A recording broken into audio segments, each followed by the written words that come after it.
Pokoknya di salah-salah ke, di goblok-goblok ke, di sesat-sesat ke.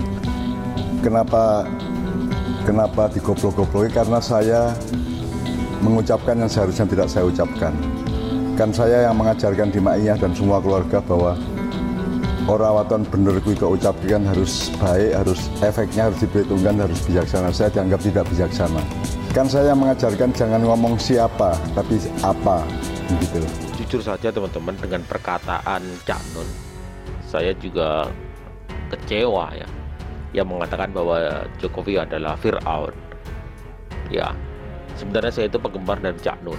Dengan ma'iyahnya, dengan gagasan, ide-idenya, merangkul anak muda. Ya, demi bangsa ini.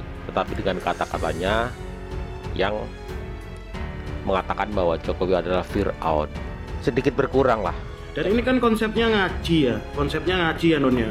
Ini gue bukan pendukung Jokowi, tapi gue mau meluruskan apa yang perlu diluruskan. Bukankah kita kalau menghina apa ya, pemimpin itu dosa, ya kan? Lo ngaji nih, embel-embelnya ustadz dan tetek bengek nih Nun ya, tapi lo menghina pemimpin gitu loh. Karena wong tua gak iso dienggo panutan. Contohnya kayak kowe, Cak Nun ya. Aku bangga biyen karo sampean. Kayak yang kecewa. Wis berubah. Setelah didampingi Najwa Shihab. Ada apa? Aduh. Intinya banyak yang kecewa dengan Cak Nun ya. Najib. Ora konsisten. Saya dulu mengagumi orang ini dengan nasihat-nasihatnya, yang salah satunya antara lain jangan menjudge orang, jangan mudah menjustis orang. Tapi ternyata justru dia ini yang menjudge orang sedemikian sadis, mengatakan Jokowi seperti Fir'aun, kemudian Anthony Salim seperti Haman, Luhut seperti Korun lah dan sebagainya, seperti yang ada di video itu ya. Ini sungguh perkataan yang menurut saya sangat keji, yang tidak pantas keluar dari mulut seorang budayawan yang sering kali menasihati orang agar tidak menjustis, tidak mudah menuduh orang. Iya.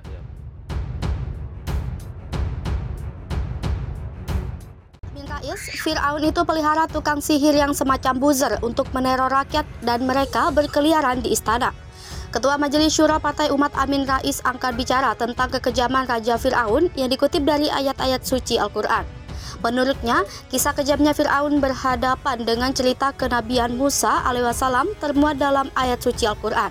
Mantan Ketua MPR itu bercerita, banyak ayat-ayat dalam Al-Quran yang mengisahkan kekejaman Fir'aun. Bahkan nama Fir'aun disebut 136 kali dalam Al-Quran. Itu artinya, lanjut Amin, kisah Fir'aun itu harus menjadi pengingat atau pelajaran sejarah moral yang tak boleh diulangi oleh seorang penguasa. Menurut Amin, dalam menjalankan roda pemerintahannya Fir'aun dibantu penasihat, atau dalam bahasa Amin disebut elit. Tak ketinggalan, Fir'aun juga mempunyai tukang sihir yang jasanya dipakai untuk menggertak dan meneror rakyatnya sendiri. Wahai Fir'aun, apa imbalan yang Paduka akan berikan untuk kami bila nanti kita bisa mengalahkan Musa? Dan Fir'aun menjawab, engkau semua akan saya jadikan orang-orang yang dekat dengan diriku. Ini ada di surat Asy-Syura ayat 41 ayat 42, tambah Amin. Usai bertemu Luhut di London, Surya Paloh kumpulkan semua legislator Nasdem. Setelah kembali ke Indonesia dari London, Inggris, Ketua Umum Nasdem Surya Paloh mengumpulkan anggota fraksi Nasdem di DPR RI. Beberapa hal disampaikan khususnya soal dukungan terhadap pemerintahan Joko Widodo. Pertemuan itu dilangsungkan di Nasdem Tower, Jalan Gondangdia, Jakarta Pusat, Senin 16 Januari 2023. Dalam pertemuan itu hadir Waketum Partai Nasdem Ahmad Ali, Wakil Ketua MPR Lestari Murdijat, Wakil Ketua DPR Rahmat Gobel, Ketua Fraksi Nasdem Robert Rowe, Sekretaris Fraksi San Mustafa, dan anggota DPR lainnya. Ketua Bidang Media dan Komunikasi DPP Partai Nasdem, Charles Maiksyansyah, menyebut pertemuan itu adalah pertemuan rutin setiap tahun. Beberapa hal dibahas dalam pertemuan tersebut.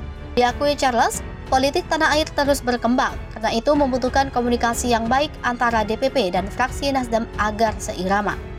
Selain itu, anggota Komisi 11 DPR itu mengungkapkan berbagai pesan Surya Paloh kepada seluruh anggota fraksi Nasdem.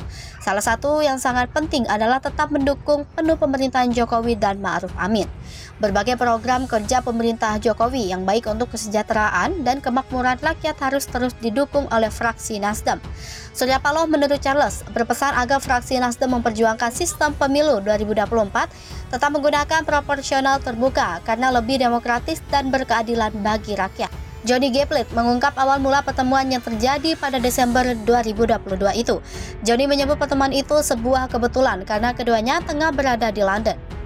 Johnny mengatakan pertemuan dua tokoh bangsa itu hal yang baik dan wajar. Johnny mengungkap keduanya berdiskusi banyak hal termasuk tentang kehidupan masa depan bangsa. Johnny menyebut pentingnya silaturahmi antar tokoh bangsa. Dia mengatakan membangun bangsa tidak bisa dengan sendiri-sendiri. Ditanya soal dugaan korupsi Bansos era Anies, Dinsos DKI angkat tangan, intinya memang. Publik tengah menyoroti dugaan korupsi Bansos DKI Jakarta era Anies Baswedan. Kendati begitu, Kepala Dinas Sosial DKI Jakarta, Premi Lasari, angkat tangan soal munculnya dugaan korupsi dalam program Bansos tersebut. Ia menerangkan bahwa dugaan tersebut tidak berkaitan dengan pihaknya. Memang, kata Premi, pihaknya menggandeng Perumda Pasar Jaya untuk pengadaan barang Bansos untuk tahun 2019 sampai 2020.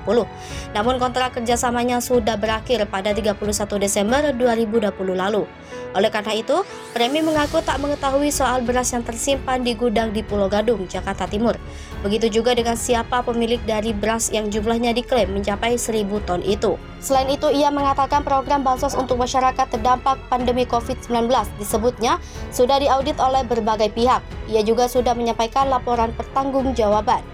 Sebelumnya beredar di media sosial dugaan korupsi bantuan sosial saat pandemi COVID-19 di era ex-gubernur Anies Baswedan tahun 2020 lalu. Salah satunya terkait pengadaan beras yang mencapai harga triliunan rupiah malah terbengkalai hingga rusak di gudang penyimpanan. Hal ini disampaikan oleh pemilik akun media sosial Twitter @kurawa lewat cuitannya. Awalnya ia mengaku mendapatkan informasi soal adanya penimbunan beras di gudang milik Perumda Pasar Jaya di kawasan industri Pulau Gadung, Jakarta Timur. Perumda Pasar Jaya merupakan penerima anggaran terbanyak untuk pengadaan bansos sembako di Jakarta. Dari anggaran 3,65 triliun rupiah, 2,85 triliun rupiah diantaranya diberikan kepada BUMD itu. Setelah dapat informasi itu, ia mendatangi gudang penyimpanan beras yang dimaksud. Di lokasi terdapat 1.000 ton beras yang bentuk paket 5 kg di tempat penyimpanan itu. Seharusnya, kata @kurawa, beras ini disalurkan pada 2020 sampai 2021 untuk masyarakat di masa pandemi. Namun beras malah masih tersimpan setelah sekian lama hingga kondisinya rusak. Di tempat yang sama, @kurawa menemukan dokumen forensik hasil audit dari salah satu kantor akuntan publik terhadap bansos tersebut. Salah satu temuan dalam laporan itu adalah terdapat kesalahan administrasi yang dilakukan saat penyaluran bansos.